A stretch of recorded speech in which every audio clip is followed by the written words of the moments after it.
A chuva caía como lâminas sobre as ruas estreitas do bairro alto, transformando o empedrado em espelhos negros que refletiam os relâmpagos furiosos.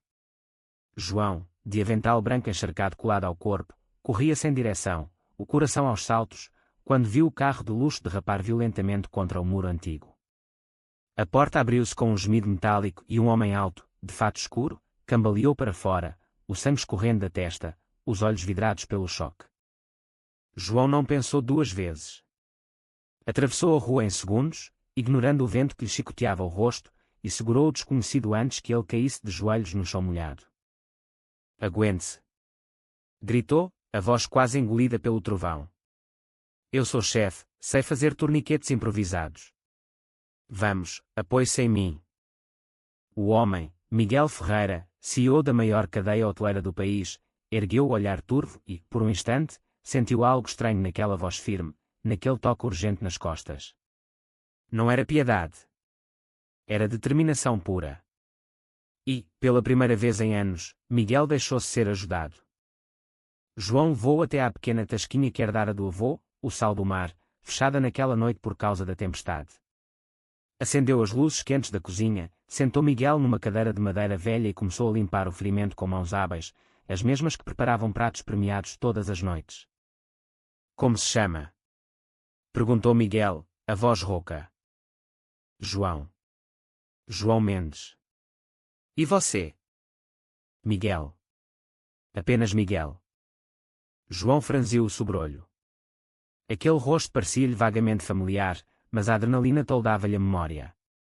Serviu-lhe um copo de aguardente caseira e começou a contar anedotas da cozinha para o distrair enquanto aplicava pontos improvisados com fita adesiva médica. Miguel, habituado a dar ordens a centenas de empregados, sentia-se estranhamente calmo sob aqueles cuidados. Pela primeira vez em muito tempo, alguém cuidava dele sem esperar nada em troca. A tempestade lá fora não dava tréguas. As luzes da cidade apagaram-se de repente, mergulhando Lisboa num breu absoluto. Só a chama do fogão a gás iluminava os dois homens na cozinha pequena. Vai ter de ficar aqui até isto passar, disse João, tentando soar prático. Não há táxis, não há metro, não há nada. Miguel assentiu. O telemóvel não tinha sinal. Estava preso ali, com um estranho que lhe salvara a vida. E, contra todas as probabilidades, começou a falar. Falou do stress, da solidão no topo, de como ninguém nunca o via como pessoa. João escutava em silêncio, mexendo um caldo quente que improvisara com o que tinha na despensa. Havia algo na voz de Miguel, uma vulnerabilidade que ele raramente mostrava, que tocava João profundamente.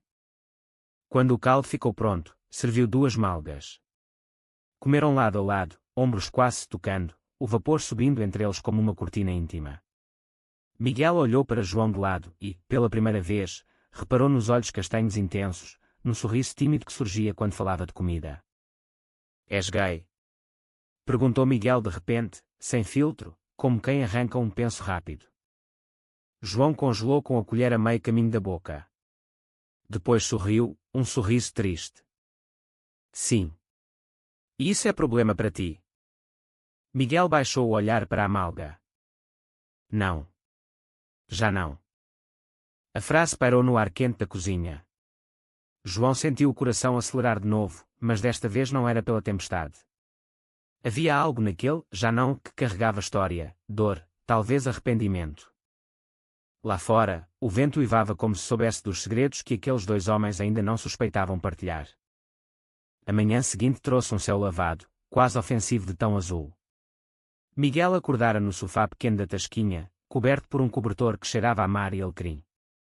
João já estava de pé, preparando o pequeno almoço para os poucos clientes habituais que desafiavam o caos pós-tempestade. Dormiste bem? Perguntou João sem olhar, virando ovos na frigideira. Melhor do que em muitos hotéis de 5 estrelas, respondeu Miguel, a voz ainda rouca do sono. Trocaram olhares breves, carregados de uma intimidade nova e frágil. Miguel agradeceu, deixou um cartão de visita com um "liga-me se precisares de alguma coisa", e desapareceu num táxi que finalmente aparecera. João guardou o cartão no bolso do avental, sentindo-o queimar como brasa. Durante semanas, tentou esquecer. Mas o rosto de Miguel perseguia-o nos sonhos, aquele olhar perdido na chuva, aquela confissão sussurrada na escuridão. 3 meses depois, o destino pregou-lhes a primeira partida cruel. João recebeu uma carta oficial. A Tasquinha, o Sal do Mar, seria expropriada para dar lugar a um novo resort de luxo da Ferreira Hotels. O projeto assinava Miguel Ferreira, o homem que ele salvara. O mundo de João desabou. A Tasquinha era tudo o que lhe restava do avô, o único lugar onde se sentir aceito sendo quem era. Nos anos 90, quando saíra do armário aos 17, a família conservadora do interior alentejano cortara relações. O avô, viúvo e sozinho, acolheram em Lisboa sem perguntas, ensinara-lhe a cozinhar, dera-lhe um lar. Agora, aquele mesmo homem que cuidara dele ia a destruir o último pedaço de família que tinha. João ligou para o número do cartão, mãos a tremer. Ferreira Hotels, bom dia, respondeu uma secretária. Quer falar com Miguel Ferreira. Diga-lhe que é João Mendes. Ele conhece-me. A espera pareceu eterna. Finalmente, a voz dele. João. Como estás? A frieza profissional cortou como faca. Sabias que a minha Tasquinha está na lista de demolição do teu novo resort? Silêncio do outro lado. Eu. Não sabia o nome do proprietário. São dezenas de imóveis, João. Não acompanho pessoalmente. Pois agora acompanhas. Vens destruir o único lar que tenho. Não é pessoal. É negócio. João desligou, os olhos cheios de lágrimas de raiva. Como podia o homem vulnerável daquela noite ser o mesmo tubarão sem coração? Do lado de Miguel, o telefone ficou mudo na mão. O nome, João Mendes, atingira-o como um murro no estômago.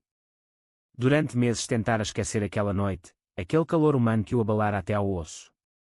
Miguel era gay, mas vivia fechado no armário dourado do poder empresarial. Namoradas de fachada, rumores abafados com dinheiro, uma vida de mentiras.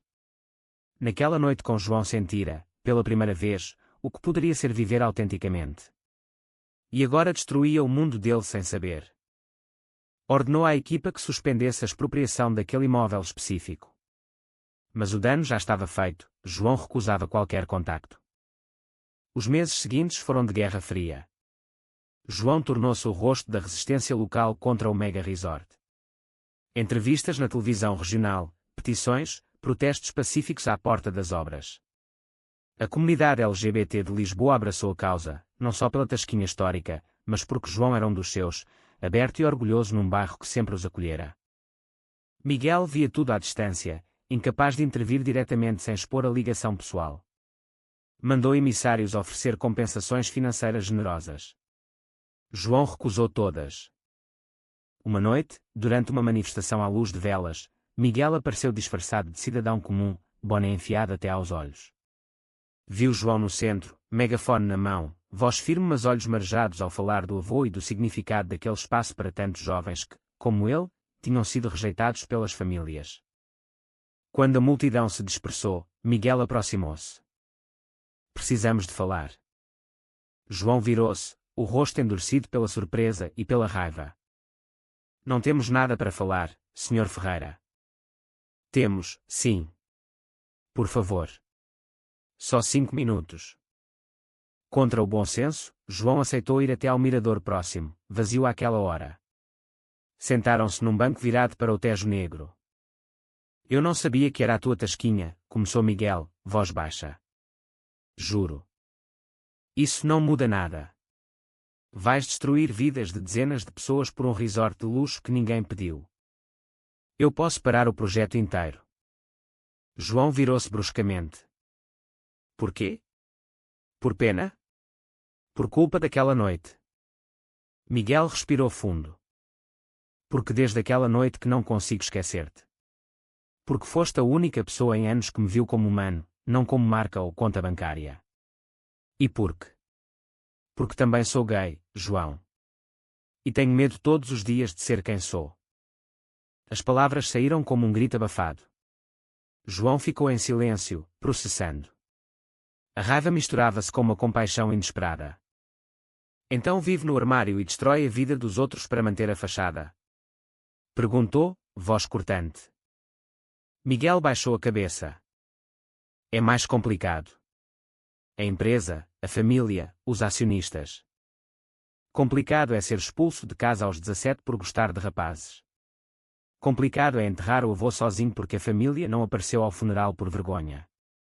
Isso sim é complicado, Miguel. Levantou-se para ir embora. Miguel segurou-lhe o braço. Dá-me uma oportunidade de consertar isto. Não como CEO. Como pessoa. João soltou-se, mas mais devagar do que pretendia. Prova-o. Sem dinheiro, sem favores. Prova que és capaz de ser honesto. E foi-se, deixando Miguel sozinho com o rio e os remorsos. Miguel começou a agir nas sombras. Cancelou a expropriação não só da Tasquinha, mas de todo o quarteirão histórico, redesenhou o projeto para integrar os edifícios existentes, transformando o resort num conceito de luxo sustentável que preservava a alma do bairro.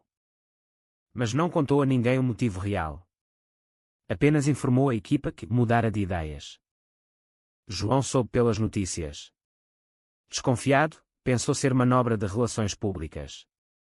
Até que, numa tarde de outono, Miguel apareceu à porta da Tasquinha, sem fato caro, apenas jeans e camisola simples, mãos nos bolsos. Posso entrar? João, atrás do balcão, hesitou antes de assentir. Miguel sentou-se num canto, pediu apenas um café e ficou a observar João trabalhar. Horas passaram em silêncio tenso. Quando o último cliente saiu, João aproximou-se. Viagem de consciência tardia. Viagem de coragem atrasada, corrigiu Miguel. Demiti-me da presidência executiva hoje. Passei o cargo ao meu irmão mais novo. Vou ficar só como acionista minoritário. João ergueu uma sobrancelha. Por quê? Porque não aguento mais viver metade de uma vida. E porque quero merecer a tua confiança, mesmo que nunca a tenha. Pela primeira vez, João viu-o realmente vulnerável, sem armaduras, sem poder. Algo se partiu dentro dele, a muralha de raiva começou a rachar. Nas semanas seguintes, Miguel tornou-se cliente habitual. Chegava depois do jantar, ajudava a arrumar sem ser pedido, ouvia João falar dos pratos, das memórias, das dores antigas. Nunca forçava proximidade física, respeitava o espaço. Mas os olhares prolongavam-se, as conversas aprofundavam-se. Uma noite, depois de fechar, João convidou-o para subir ao pequeno apartamento por cima da Tasquinha. Queres ver as fotografias do avô? Subiram.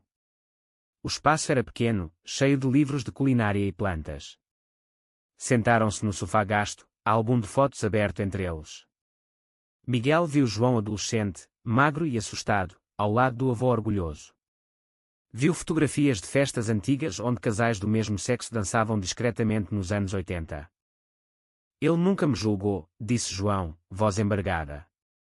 Foi o meu salvador. Miguel pousou a mão sobre a de João, hesitante. Desta vez, João não retirou. Eu quero ser alguém que não destrói, João. Quero construir algo verdadeiro. Contigo, se me permitires. Os olhos de João encheram-se de lágrimas. Tens noção do quanto me magoaste? Tenho. E vou passar a vida a tentar reparar, se me deixares. Inclinaram-se ao mesmo tempo. O beijo foi lento, cheio de medo e alívio, como quem finalmente respira depois de anos debaixo de água. A relação nasceu em segredo, protegida como planta frágil. Miguel, agora livre da presidência, começou a trabalhar anonimamente numa fundação de apoio a jovens LGBT rejeitados pelas famílias, financiada com parte da sua fortuna pessoal. João, pela primeira vez, sentiu-se amado por quem era, sem máscaras.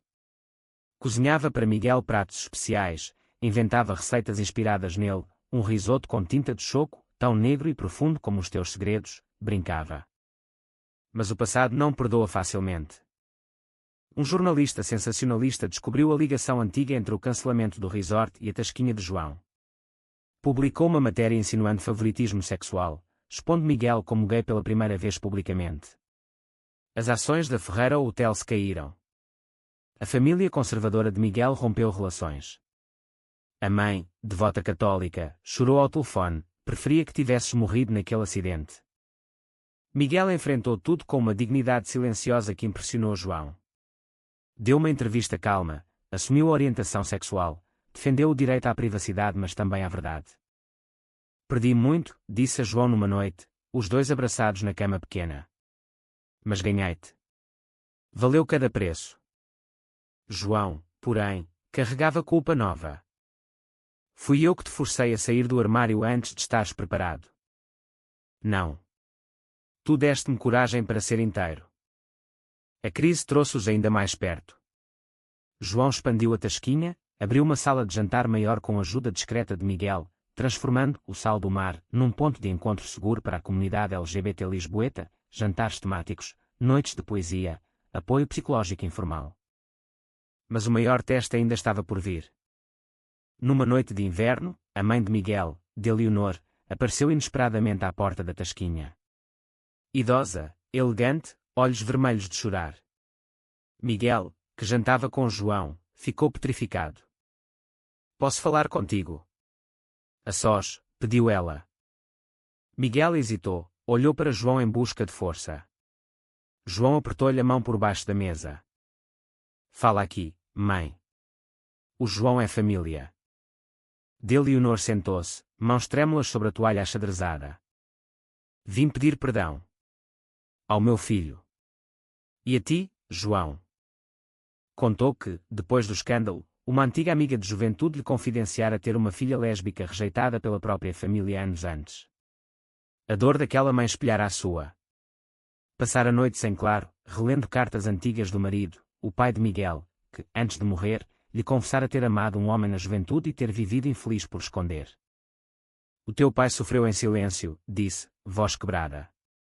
Não quero que o meu filho sofra o mesmo. Miguel chorou como criança nos braços da mãe. João, do outro lado da mesa, sentiu lágrimas quentes escorrerem-lhe pelo rosto. A reconciliação foi lenta, frágil, mas verdadeira. Anos depois, o Sal do Mar tornou-se referência nacional. João ganhou uma estrela Michelin, mas recusou mudar-se para restaurante maior, preferia o bairro, as pessoas, a autenticidade. Miguel dirigia a fundação a tempo inteiro, ajudando centenas de jovens a reconstruir vidas. Numa tarde de primavera, no mirador onde tudo recomeçara, Miguel ajoelhou-se com um anel simples de prata. João Mendes, salvaste-me 2 vezes, na tempestade e na escuridão da minha própria vida. Queres casar comigo? João, olhos brilhando, respondeu com um beijo antes das palavras. Sim. 1000 vezes sim. Casaram-se discretamente na praia da Ursa, ao pôr do sol, com a mãe de Miguel, amigos da tasquinha e jovens da fundação como testemunhas. O mar estava calmo, o céu cor de laranja. E assim, o que começara com uma tempestade destruidora terminou num amor que resistira a todas as outras, preconceito, medo, dor, tempo. Porque, às vezes, o destino precisa de uma chuva forte para lavar as mentiras e deixar florescer a verdade.